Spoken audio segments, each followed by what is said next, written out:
മഹാരാഷ്ട്രയിൽ ഇന്ത്യ സഖ്യം പിളർപ്പിലേക്കെന്ന സൂചന. നിർണായക നീക്കങ്ങളുമായി ശരത് പവാർ. അജിത് പവാറുമായി കൈകോർക്കാനുള്ള നീക്കമെന്നുള്ള വിവരമാണ്. മുനിസിപ്പൽ കോർപ്പറേഷനുകളിൽ അജിത് പവാർ ശരത് പവാർ സഖ്യ ചർച്ചകൾ നടക്കുന്നു. ശരത് പവാർ ഇന്ത്യ സഖ്യം വിടുമെന്ന് ശിവസേനാ മന്ത്രി പ്രതികരിച്ചിരിക്കുന്നു. പി ആർ സുനിൽ വിവരങ്ങളുമായി. സുനിൽ, വലിയ നീക്കമാണ് മഹാരാഷ്ട്രയിൽ. ശരത് പവാർ നേരത്തെയും ഇടയ്ക്ക് ഒരു ചാഞ്ചാട്ടത്തിന്റെ സൂചനകൾ നൽകിയിരുന്നെങ്കിലും പിന്നീടത് അങ്ങനെയല്ല എന്ന് തോന്നിക്കുകയായിരുന്നു. ഇപ്പോൾ എന്താണ് മനസ്സിലാക്കാനാകുന്നത്? അജിത് പവാറുമായി സഖ്യം എന്നുള്ളത് സ്ഥിരീകരിക്കാനാവുകയാണോ?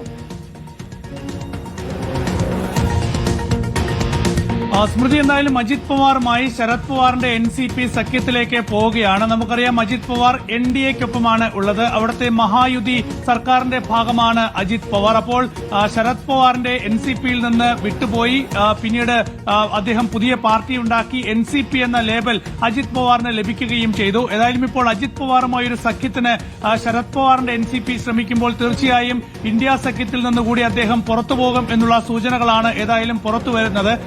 ഏതായാലും മഹാരാഷ്ട്രയിലെ ഈ നീക്കം വളരെ നിർണായകമാണ് എന്നുള്ള കാര്യത്തിൽ യാതൊരു സംശയമില്ല. നമുക്കറിയാം നേരത്തെ തന്നെ കഴിഞ്ഞ 2024 ലോക്സഭാ തെരഞ്ഞെടുപ്പിന് ശേഷം പല ഘട്ടങ്ങളിലും NCPയുടെ നിലപാടുകൾ കോൺഗ്രസിന് എതിരായിരുന്നു. കോൺഗ്രസിന്റെ ഒരുപാട് നിലപാടുകളെ വിമർശിച്ചുകൊണ്ട്, അല്ലെങ്കിൽ ആ നിലപാടല്ല തങ്ങളുടെ നിലപാട് എന്ന് വ്യക്തമാക്കിക്കൊണ്ട് NCP നേതാവ് സുപ്രിയ സുലെയൊക്കെ തന്നെ രംഗത്ത് വന്നത് നമ്മൾ കണ്ടതാണ്. മാത്രമല്ല ഓപ്പറേഷൻ സിന്ദൂർ വിഷയത്തിലൊക്കെ തന്നെ കോൺഗ്രസ് എടുത്ത നിലപാടിന് വിരുദ്ധമായിരുന്നു NCPയുടെ നിലപാട്. ഏതായാലും മഹാരാഷ്ട്രയിലെ സാഹചര്യങ്ങൾ ഇപ്പോൾ കോൺഗ്രസിനെതിരാണ്. NCP ശരത് പവാർ വിഭാഗത്തിനെതിരാണ്. അതുകൊണ്ട് തന്നെ ശരത് പവാറിന്റെ NCP ഇപ്പോൾ പതുക്കെ അജിത് പവാറിന്റെ NCPയിലേക്ക് ചേരാൻ നീക്കങ്ങൾ നടത്തുന്നു എന്നതാണ് അവിടെ നിന്ന് വരുന്ന റിപ്പോർട്ടുകൾ. അതായത് മുംബൈ മുനിസിപ്പൽ കോർപ്പറേഷൻ തെരഞ്ഞെടുപ്പിലൊക്കെ തന്നെ അത്തരം സഖ്യങ്ങളിലേക്ക് ചർച്ചകൾ നീങ്ങുകയാണ്. അജിത് പവാർ ഇതിനകം തന്നെ ചർച്ചകൾ ആരംഭിച്ചിട്ടുണ്ട്. അടുത്ത ദിവസങ്ങളിൽ തന്നെ അജിത് പവാർ ശരത് പവാർ കൂടിക്കാഴ്ചയ്ക്കുള്ള സാധ്യതയുമുണ്ട്. അങ്ങനെ ശരത് പവാറിന്റെ NCP അജിത് പവാറുമായി വീണ്ടും ലയിക്കുന്ന ഒരു സാഹചര്യത്തിലേക്ക് പോകുമോ, അതോ NDA പാളയത്തിലേക്ക് പോകുന്ന ഒരു നീക്കം ശരത് പവാർ നടത്തുമോ എന്നൊക്കെയാണ് മഹാരാഷ്ട്രയിലെ ഇപ്പോൾ വലിയ ചർച്ചയായി തുടരുന്നത്. അതിനിടയിലാണ് ഇപ്പോൾ ശിവസേന ഷിൻഡെ വിഭാഗം നേതാവും മന്ത്രിയും ഇപ്പോൾ വ്യക്തമാക്കുന്നത് ഉടൻ തന്നെ സമീപഭാവിയിൽ തന്നെ ശരത് പവാർ NDA സഖ്യത്തിലേക്ക് എത്തും എന്നൊക്കെ. ഏതായാലും മഹാരാഷ്ട്ര രാഷ്ട്രീയം വളരെ ശ്രദ്ധേയമാവുകയാണ്. ഈ അർത്ഥത്തിൽ വലിയ ചൂടുപിടിച്ച ചർച്ചകൾ തന്നെയാണ് മഹാരാഷ്ട്രയിൽ നടക്കുന്നത്. ഏതായാലും ഇന്ത്യ സഖ്യത്തിന്റെ ഭാവി എന്നത് തീർച്ചയായും എന്താകും എന്നത് കാത്തിരുന്ന് കാണേണ്ടതാണ്. കാരണം നേരത്തെ തന്നെ ആം ആദ്മി പാർട്ടി ഇന്ത്യ സഖ്യത്തിലേക്കില്ല എന്ന് വ്യക്തമാക്കി ബീഹാർ തെരഞ്ഞെടുപ്പിന്റെ പശ്ചാത്തലത്തിൽ രംഗത്ത് വന്നിരുന്നു. മമതാ ബാനർജി ഇന്ത്യ സഖ്യത്തിനൊപ്പം ഇല്ല എന്ന് വ്യക്തമാക്കി മാറി നിൽക്കുന്ന ഒരു സാഹചര്യമുണ്ട്. അപ്പോൾ ഇന്ത്യ സഖ്യത്തിലെ പല പാർട്ടികളും 2024 അത് രൂപീകരിച്ചപ്പോൾ എങ്ങനെയായിരുന്നു, ആ അർത്ഥത്തിലല്ല